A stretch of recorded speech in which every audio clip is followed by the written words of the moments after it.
हमर तोरे जोड़ी बनल रहत के जहान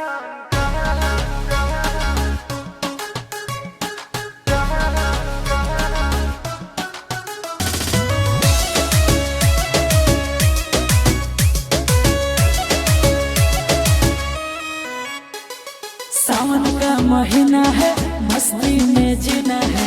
4 चिलम गांजा रोज सुबह शाम पीना है। ए सोना, सावन का महीना है, मस्ती में जीना है। 4 चिलम गांजा रोज सुबह शाम पीना है। सुनो मैं तो भोला भोला तू सुबह शाम जी। हमर तोरे जोड़ी बनल रहत के जहान अच्छा योगी भांग करे भोला जी के दान साचो हमर तोरे जोड़ी बनल रहत के जहान गाना योगी भांग करे भोला जी के दान जाओ भोले बाबा।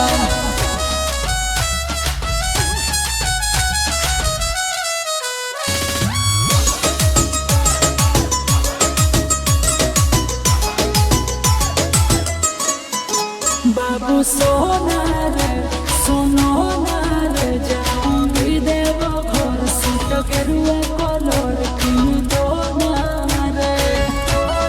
ए बाबू सुनना जन कहलिए 16 सुमारी गे मम्मी हो बाबा से हमर प्यारी गे पूरा करोगे भोले जी आना।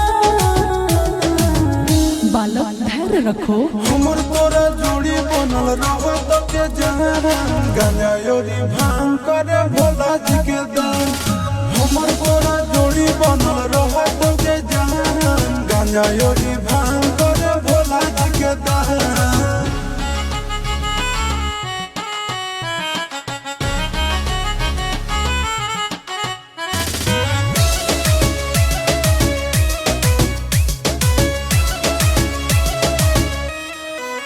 ओ दीवाना रे देवघर जाना रे, चूड़ी शंखा बोला जिसमें लिखा बोला लेके आना रे। ए बाबू घर ले बनिया जे हम गाड़ी गे साचो जी बाबा के दुआरी गे जय हो चिंटू आशीष बाबा के धरो ध्यान।